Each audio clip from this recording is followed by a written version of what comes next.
બાકી હોય એ મુદ્દા રજૂઆત કરો, એકના એક મુદ્દા ફરીથી રિપીટ ના કરો. સાહેબ, જે રીતે ચર્ચા બધી બાજુ થાય છે ને, આપણું નામ અને ગામનું નામ ફરીથી એકવાર બોલી. વિરમ નારાયણ સાખરા, ગામ મોટી ભૂજપુર. જે રીતે ચર્ચા થાય છે કે આ બધી ખોટી વસ્તુ છે, અમે કોઈ નથી કહેતા ખોટી વસ્તુ છે, અમને જે લાગે છે અમે કહીએ છીએ, બરોબર ને? હિયરિંગની અંદર સ્પષ્ટ લખેલું છે કે જેના પ્રશ્નો છે, જે ચિંતા છે એ આવે, બરોબર? ક્યારે પૂરી કરવી ન કરવી આપના અધિકારમાં છે, બરોબર? આવી બધી ચર્ચાઓનો કોઈ કારણ ન હોવો જોઈએ અહીંયા આગળ. અત્યારે મને એમ હતું કે પ્રશ્ન આવી જશે એટલે મેં છોડી દીધો હતો, પરંતુ ફરી પાછો તમને પ્રશ્ન છે અમારો કે જે કંઈ પણ અત્યાર સુધી આપનો આખો જે 80 જેટલો એરિયા છે અને વિસ્તાર માટે આપણી માંગણી છે, એની અંદરથી જેટલા નદી નાળા પસાર થાય છે અને એ દરિયા બાજુ જાય છે. જનરલી કુદરતી વેણ છે એને આપણે ડિસ્ટર્બ કરીએ એટલે નુકસાન થાય, સ્વાભાવિક વસ્તુ છે, અને એના અનેક ગામો ભોગ બની રહ્યા છે અત્યારે.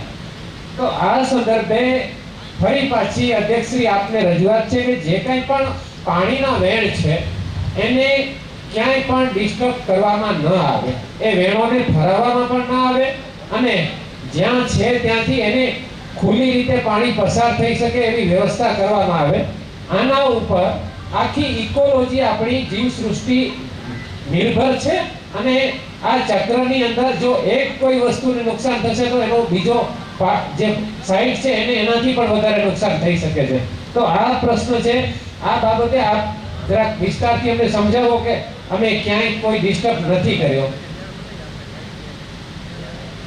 એટલે જે SEZ નો જે કાર્યરત વિસ્તાર જે છે એમાં જે નદી નાળાની વાત હતી, તો જેમાં મેં આપને આગળ જણાવ્યું કે 2010માં જે અભ્યાસ કરવામાં આવ્યો હતો એ ભારતના લેવલની વેબકોસ નામની જે સંસ્થા જે છે એણે એનો અભ્યાસ કર્યો હતો. એ જે વખતે EIA રિપોર્ટ બનાવવામાં આવ્યો હતો તેમાં એ અભ્યાસનો રિપોર્ટ પણ ઇન્ક્લુડ કરવામાં આવ્યો હતો. એમણે સમગ્ર વિસ્તારનો અભ્યાસ કરી અને ઉપરથી જે નદીઓ આવી રહી છે, જે એનો કેચમેન્ટ વિસ્તાર જે છે એ સમગ્ર વિસ્તારનો અભ્યાસ કરી કેટલો પાણીનો પ્રવાહ ચોમાસાની ઋતુમાં આવી શકે એનો અભ્યાસ કરી અને નીચેની જે SEZની જમીન જે છે કે જેમાં ડેવલપમેન્ટ થવાનું છે એમાંથી પાસ થવા માટે એને કેટલી વિડ્થ ડેપ્થની જરૂર પડશે એ પ્રમાણે ડિઝાઇન કરવામાં આવ્યું છે. અને SEZના તમામ જે ચેનલો બનાવવામાં આવી છે એ અભ્યાસ રિપોર્ટના આધારે બનાવવામાં આવી છે. હવે 1576.81 હેક્ટરની જો વાત કરીએ તો જેમાં મેં આપને જણાવ્યું એ પ્રમાણે સિરાચામાંથી દાનેશ્વરી નદી પસાર થાય છે, એમાં પણ એ અભ્યાસ વિસ્તારનો જ ભાગ છે, અને એમાં પણ જે રીતે અભ્યાસ કરીને જણાવવામાં આવશે કે આની આટલી વિડ્થ અને ડેપ્થ રાખવાની રહેશે એ જ પ્રમાણે એનું વેણ રાખવામાં આવશે. આ ઉપરાંત બાકીના જે જંગલની જમીનો જે આ સૂચિત પરિયોજનાનો ભાગ છે એમાંથી કોઈ પણ પ્રકારના વેણ કે નાના વેણ પાસ થતા હશે તો એ વેણ માટેનો રસ્તો બનાવવામાં આવશે.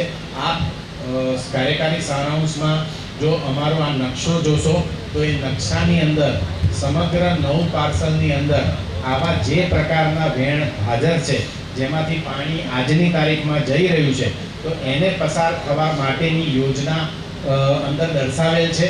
અને આ ઉપરાંત અમે ખાતરી આપીએ છીએ કે જે ગામના હાલની તારીખમાં પ્રશ્નો છે કે ચોમાસાની ઋતુમાં આવા પ્રકારના અનુભવો થયા છે તો તેના માટે સ્ટેટ હાઈવે, નેશનલ હાઈવે લેવલે જે કંઈ કલ્વર્ટ્સ બન્યા છે એમાંથી પાણી પસાર થાય છે એ કલ્વર્ટ્સનો પણ અભ્યાસ કરી અને નવો જે સ્ટડી અમારો ચાલી રહ્યો છે એમાં એને ઇન્ક્લુડ કરી લઈશું, અને એમાં કંઈ સુધારા વધારા, સાફ સફાઈ કે એને લગતા જે કંઈ કામો કરવાના હશે એ અમે ચોક્કસથી હાથમાં લઈશું એવી ખાતરી આપીએ છીએ.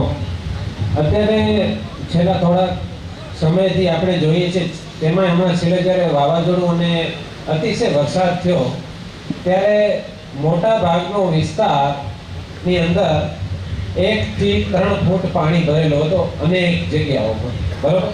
એ પાણી ભરાઈ એટલા માટે જાય છે કે એના જે કુદરતી નિકાસ હતા એ ક્યાંક ને ક્યાંક અવરોધરૂપ કરેલા છે. અથવા તો બીજી કોઈ એની વ્યવસ્થા નથી કરેલી, અને જેના ભાગરૂપે મને લાગે છે કે સેંકડો લેબરોને રાતોરાત આપણે ત્યાંથી સ્થળાંતરણ કરવું પડે, રાતોરાત, અને બીજા અન્ય ગામોમાં આપણે એને પહોંચાડ્યા હતા. બીજી વસ્તુ, અત્યારે સિરાજાની જે નદીની વાત છે, આની જમીન સપાટ છે, ગામ બહુ ઊંચા વિસ્તારમાં નથી. જેવો તમારો પ્રોજેક્ટ તમે ચાલુ કરો એટલે એની અંદર તમે ફિલિંગ કરો તો ઓટોમેટિક ગામ નીચું થઈ જાય અને આ બાજુ હાઈટ મળી જાય. ત્યારે ખાસ એ નદીઓની જરૂર પડતી હોય છે કે એની અંદર સફાઈ કન્ટિન્યુ રહે અને એના પૂરતા વેણ મૂકવા જોઈએ. આ બાબતમાં કંપની દ્વારા ઘણીવાર લાપરવાહી વર્તવામાં આવી છે, જેના કારણે જાનહાનિ પણ થઈ શકે છે અને બીજું અને આર્થિક નુકસાન પણ ઘણા બધા ગામ લોકોને થાય છે.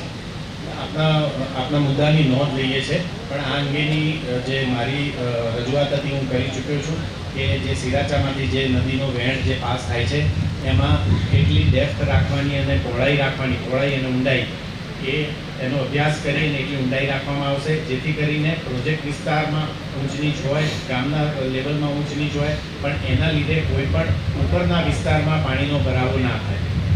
બીજો પ્રશ્ન સાહેબ, મુન્દ્રા તાલુકાને વારે ઘડીએ આપણે પેરિસની ઉપમા આપતા હોઈએ છીએ. અદાણી થકી બધું થયું છે, અદાણીના કારણે જ આપણે કપડાં પહેરી શકીએ છીએ, આવી બધી અનેક ઘણી વાતો થઈ ગઈ.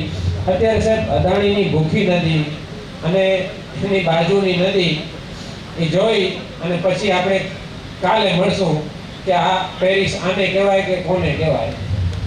બરોબર, આ હું કટાક્ષ કરું છું રીત સરની કે જો આટલું મોટું ઉદ્યોગ અહીંયા કને હોય અને એના 30,000 લેબર સહિતના એમ્પ્લોય અહીંયા કને હોય તો સ્વચ્છતાની જવાબદારી એમની પણ એટલી જ બને છે. ગાયો અત્યારે આખા મુન્દ્રા તાલુકાનો જે કચરો છે એ કચરો ખાય છે નદીની અંદર, અને હું આગળ આગ લગાડીને એ કચરાને નષ્ટ કરવામાં આવે છે.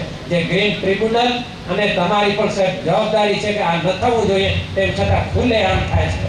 હમણાં રિસેન્ટલી જે મુન્દ્રા નગરપાલિકાની વિઝિટ કરી હતી અમારા સ્ટાફે, એક ફરિયાદ મળી હતી કે ભૂખી નદીના પટમાં ઘન કચરો બાળવામાં આવે છે. નારાયણભાઈ ગઢવીની ફરિયાદ મળી હતી અને એના રેફરન્સમાં આપણે રિસેન્ટલી વિઝિટ કરાવી છે અને નગરપાલિકાને પણ એને સૂચના આપેલી છે. અને જાણ નથી કરી એવું કહે છે. ના, એ જાણ આપણે મળી જશે પત્ર. આપણે રિસેન્ટલી વિઝિટ થઈ છે, આપણે ફરિયાદ મળી એના રેફરન્સમાં કરી છે.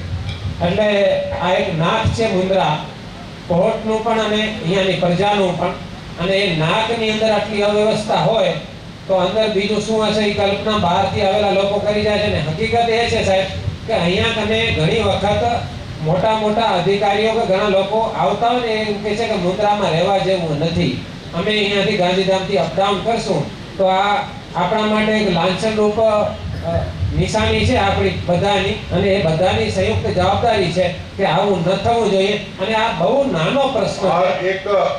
મારું એક સજેશન છે, જેમ કે અદાણી પોર્ટમાં જે સેલ્સમાં એક સીડીપી છે, સીડીપીમાં અત્યારે મુન્દ્રા નગરપાલિકાનું જે ગટર લાઈનનું જે પાણી છે, સિવેજ, એ સિવેજ સીડીપીમાં લેવામાં આવે છે.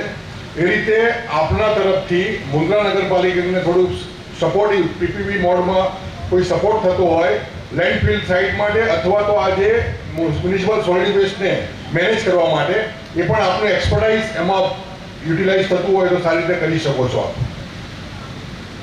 ધન્યવાદ.